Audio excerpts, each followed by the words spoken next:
प्रिय विद्यार्थियों, नमस्कार। बीए प्रथम वर्ष में आपका स्वागत है। अपन राजनीति विज्ञान के प्रश्न पत्र राजनीति विज्ञान के मूल आधार में टॉपिक व्यवहारवाद के बारे में पढ़ रहे हैं। अपने व्यवहारवाद के अर्थ एवं उनके उत्पत्ति के कारणों के बारे में चर्चा की कि व्यवहारवाद क्या है और इसका कैसे द्वितीय महायुद्ध के बाद में क्रांति के रूप में यानी राजनीति विज्ञान में नए दृष्टिकोण के रूप में उभरा। आज अपन उनकी प्रकृति और मूल मान्यताओं के बारे में चर्चा करेंगे। मैंने पहले ही बता दिया कि व्यवहारवाद राजनीति विज्ञान में जो परंपरागत राजनीति विज्ञान का जो दृष्टिकोण था द्वितीय विश्व युद्ध से पहले का, उसमें उनके असंतोष के परिणाम स्वरूप इसका जन्म हुआ। तो उसी दृष्टि से हम उनकी मान्यताओं की, इसकी विशेषताओं के बारे में चर्चा करते हैं।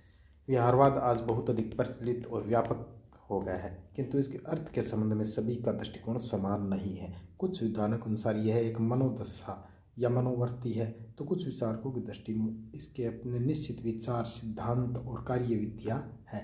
द्वितीय महायुद्ध और 1960 के बीच व्यवहारवाद एक साथ ही एक उपागम और एक चुनौती, एक अभिनवीकरण और एक सुधार आंदोलन, एक विशेष प्रकार का अनुसंधान और एक जमघाट जमाने वालों की पुकार के रूप में माना जाता रहा है। यानी 1945 से 1960 के बीच में यह एक क्रांति के रूप में, यह एक विचार राजनीति विज्ञान में विचारों की परिवर्तन की क्रांति के रूप में उभरा, जिसके कई नाम दिए गए। एक उपागम के रूप में, एक चुनौती के रूप में, एक अभिनवीकरण के रूप में, एक सुधार आंदोलन के रूप में, यानी राजनीति विज्ञान में सुधार आंदोलन के रूप में। किर्कपैट्रिक ने व्यवहारवाद के स्वरूप का स्पष्टता और विशुद्धता के साथ विवेचन किया है। उनके अनुसार व्यवहारवाद, उन्होंने 4 विशेषता बताई है व्यवहारवाद की। यह इस बात पर बल देता है कि राजनीतिक अध्ययन और शोध कार्य में विश्लेषण की मौलिक इकाई संस्थाएं न होकर व्यक्ति होना चाहिए। यानी उनका कहना है कि संस्थाएं जैसे सरकार है, राज्य है, उनके बजाय उन सरकार में काम करने वाले व्यक्ति मूल इकाई होना चाहिए, न कि वह संस्था। यह सामाजिक विज्ञानों को व्यवहारवादी विज्ञानों के रूप में देखता है और राजनीति विज्ञान की अन्य सामाजिक विज्ञानों के साथ एकता पर बल देता है, यानी अंतर अनुशासनात्मक अध्ययन पर बल देता है। राजनीति विज्ञान का अन्य सामाजिक विज्ञानों से जोड़ने की बात करता है, उनसे कुछ ग्रहण करने, उनको कुछ देने की बात की है। यह तथ्यों के पर्यवेक्षण, वर्गीकरण और मापन के लिए अधिक परिशुद्ध प्रविधियों यानी वैज्ञानिक प्रविधियों के विकास और उपयोग पर बल देता है। जैसे सांख्यिकी, परिमाणात्मक सूत्रीकरणों का उपयोग किया जाना चाहिए। यह राजनीति विज्ञान के लक्ष्य को एक व्यवस्थित आनुभविक सिद्धांत यानी जिसको देखा जा सके, अनुभव किया जा सके, उस चीज़ों के अध्ययन पर बल देता है, उस रूप में परिभाषित करता है। व्यवहारवाद का आधिकारिक विद्वान यानी इनको जन्मदाता भी कहा, एक तरह से प्रतिपादक भी कहा जाता है व्यवहारवादी क्रांति के, डेविड स्टन ने अपने लेख the current meaning of behaviourism में व्यवहारवाद के आधार एवं लक्ष्यों को इस प्रकार बताया। कुल 8 उन्होंने लक्ष्य बताए हैं व्यवहारवाद के। सर्वप्रथम है नियमन। व्यवहारवादी मानते हैं कि राजनीतिक व्यवहार में सामान्य तत्व ढूंढे जा सकते हैं, उसे राजनीतिक व्यवहार के सामान्यकरण अथवा सिद्धांतों के रूप में व्यक्त किया जा सकता है और उसके आधार पर मानवीय व्यवहार की व्याख्या और भविष्य की संभावनाएं व्यक्त की जा सकती है। यानी नियमन की बात की है मनुष्य के व्यवहार के, और उसके आधार पर हम भविष्य के बारे में जान सकते हैं। सत्यापन, मानवीय व्यवहार के संबंध में एकत्रित सामग्री को दोबारा जांचने के लिए, यानी हर व्यवहारवादी इस चीज़ पर बल देते हैं कि एक चीज़ को दोबारा सत्यापन होना आवश्यक है, तभी वो सही मानी जा सकती है, जांच होनी आवश्यक है। तो मानवीय व्यवहार के संबंध में जो सामग्री एकत्रित है उनके जांच के बाद सत्यापन, जांच की क्रिया की जानी आवश्यक है, सत्यापन किया जाना आवश्यक है। इसी को उन्होंने सत्यापन कहा है। व्यवहारवादी अध्ययन पद्धति की एक विशेषता यह है कि इसके अंतर्गत की गई सामग्री का सत्यापन किया जा सकता है। तकनीकी प्रयोग, आधार सामग्री प्राप्त करने एवं उनकी व्याख्या करने के साथ उनको स्वयं सिद्ध नहीं माना जा सकता। वे समस्यात्मक होते हैं और स्वयं अधिकरणकर्ता द्वारा उन्हें सावधानी से शुद्ध परीक्षित किया जाना आवश्यक है। मानवीय व्यवहार का पर्यवेक्षण करने और उसका विश्लेषण कर परिणामों को अंकित करने के लिए कठोर शुद्धिकरण के साधनों को अपनाया जाना चाहिए। परिशुद्धिकरण की प्रक्रिया ज्ञान को विवेकशीलता प्रदान करती है और उसके आधार पर नए तथ्य प्राप्त किए जाने पर पुरानी सामग्री को अप्रमाणित ठहराया जा सकता है।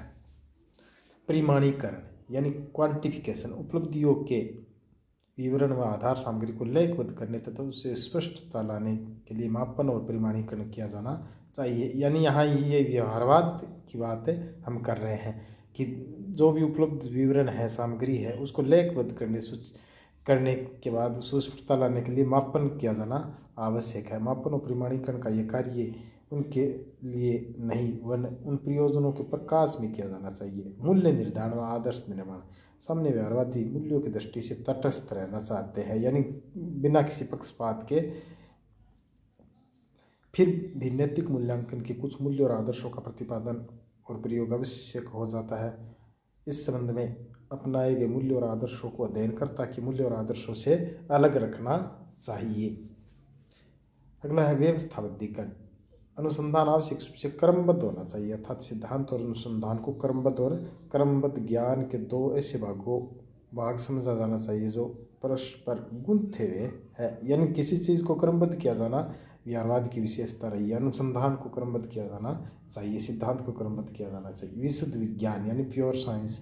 ज्ञान का प्रयोग वैज्ञानिक उद्यम का भी उतना ही अंग है जितना कि सिद्धांतात्मक बोध का, लेकिन तार्किक रूप से राजनीतिक व्यवहार का बोध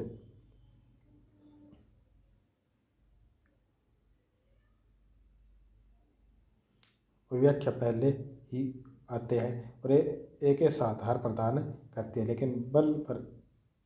लेकिन जिसके बल पर समाज की महत्वपूर्ण व्यवहारिक समस्याओं को सुलझाने के लिए चेष्टा की जा सकती है। समग्रता।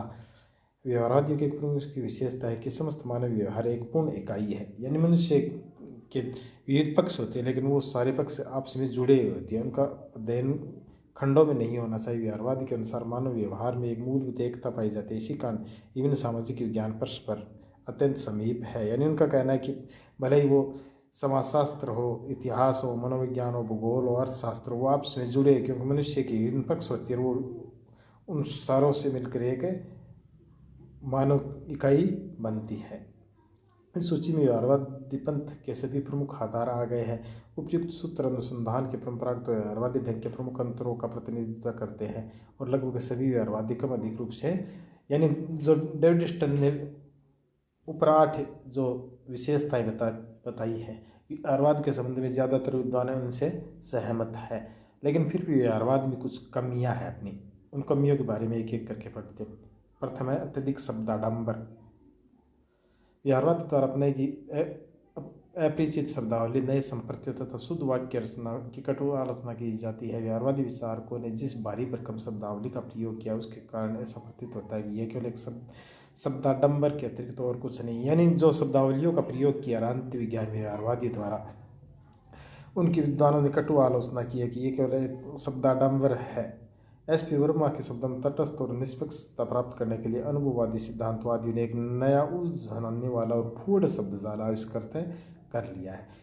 दूसरी आलोचना की जाती है राजनीतिक व्यवहार की धारणा गलत। व्यवहारवादी ये मानते हैं कि राजनीतिक विज्ञान में संस्थागत अध्ययन के स्थान पर मनुष्यों के राजनीतिक व्यवहार का अध्ययन किया जाना चाहिए, परंतु व्यवहारवादी मानव व्यवहार का विज्ञान प्रस्तुत करने में असमर्थ रहे, यानी इस चीज़ में सफलता प्राप्त नहीं कर सके। उन्होंने जो मनुष्य के व्यवहार के अध्ययन की बात कही उनमें उनको सफलता नहीं मिली है। राजनीति विज्ञान शुद्ध विज्ञान नहीं। व्यवहारवादी सिद्धांत का राजनीति विज्ञान को विज्ञान बनाने के पक्ष में है, जबकि यह संभव नहीं है। व्यवहारवादी इस तथ्य को भूल जाती है कि प्राकृतिक विज्ञान और राजनीति विज्ञान में बड़ा अंतर है। राजनीति विज्ञान के तथ्य प्राकृतिक विज्ञानों के तथ्यों की तुलना बहुत अधिक जटिल, अत्यधिक परिवर्तनशील होती है। यानी कहने का तात्पर्य ये है कि व्यवहारवादी राजनीति विज्ञान को जिस प्रकार विज्ञान बनाने का प्रयास कर रहे हैं, तो यहाँ आलोचकों का कहना है कि प्राकृतिक विज्ञान और राजनीति विज्ञान की विषय वस्तु में बड़ा अंतर है। राजनीति विज्ञान की जो विषय वस्तु वो जटिल है, अत्यधिक परिवर्तनशील है। इस कारण राजनीति विज्ञान को प्राकृतिक विज्ञानों के समान विज्ञान की श्रेणी में नहीं लाया जा सकता। पद्धतियों पर अत्यधिक बल। व्यवहारवादी तथ्यों और आंकड़ों को एकत्रित करने में इतने अधिक उलझे रहते हैं कि व्यावहारिक और महत्वपूर्ण तथ्यों को भूल जाती हैं। यानी वो केवल तथ्यों और आंकड़ों पर ही निर्भर है और नई नई पद्धतियों का प्रयोग करना चाहते हैं। आलोचकों का कहना है कि ये केवल अन्य जो व्यावहारिक और महत्वपूर्ण तथ्य हैं उनको भूल जाते हैं। अगला है मूल्य निरपेक्षता संभव नहीं। व्यवहारवादी राजनीति विज्ञानी को मूल्य निरपेक्ष बनाना चाहती है, जबकि मूल्य निरपेक्षता संभव नहीं। अनुसंधानकर्ता के व्यक्तिगत मूल्य कहीं न कहीं उसके निष्कर्षों को प्रभावित जरूर करते हैं, यानी काम करने वाले व्यक्ति के मूल्य जरूर प्रभावित करते हैं सिद्धांतों को। अत्यधिक खर्चीली पद्धति। व्यवहारवादी पद्धति अत्यधिक खर्चीली। अमेरिका में व्यवहारवादी अध्ययन के नाम पर करोड़ों डॉलर खर्च हुए, बार बार सर्वेक्षण किए गए, आंकड़े एकत्रित किए गए और विश्लेषण के लिए इन पद्धतियों का प्रयोग किया गया। यानी ये एक महंगी पद्धति है। जिन पद्धतियों का प्रयोग इन व्यवहारवादी राजनीति विज्ञान में किया वो अपने आप खर्चीली है। अमेरिकी जैसे विकसित देशों में तो संभव है, लेकिन विकासशील देशों में इस प्रकार की पद्धतियों का प्रयोग चूँकि व्यय साध्य होने के कारण बड़ा मुश्किल है। अन्य पद्धतियों के महत्व को नकारते हैं। यानी ये परंपरागत अध्ययन पद्धतियाँ हैं, जैसे इतिहास, नीति, दर्शन, सांस्कृतिक इतिहास, शास्त्रीय परंपरा, इनको व्यवहारवादी नकारते हैं, लेकिन इन पूरी तरह नकारा नहीं जा सकता। इन पद्धतियों का भी अपना एक महत्व होता है। सूक्ष्म अध्ययन के निष्कर्षों को बृहद स्तर पर लागू करने का भी प्रयास जो किया है वो उसको संतोषजनक उत्तर देने में व्यवहारवादी पूरी तरह से सफल नहीं हुए।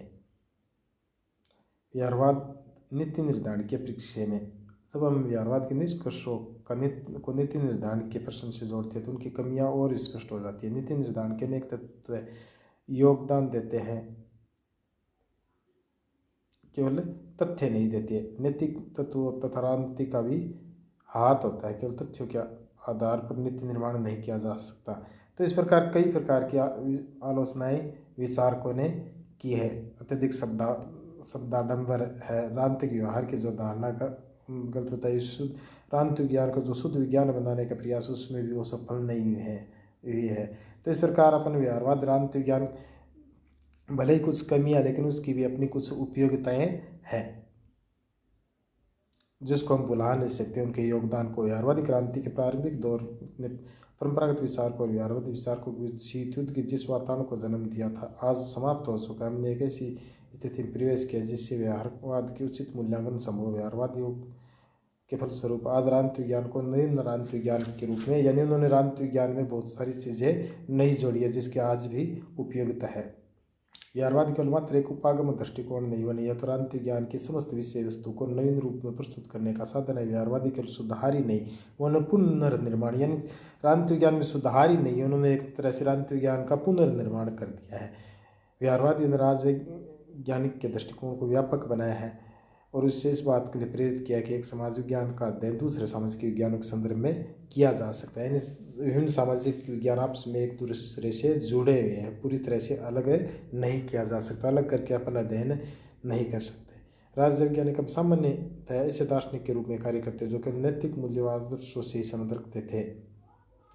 व्यवहारवाद ने राजनीतिक विज्ञान को यथार्थ के तरह पर यानी वास्तविकता पर लाकर छोड़ दिया है।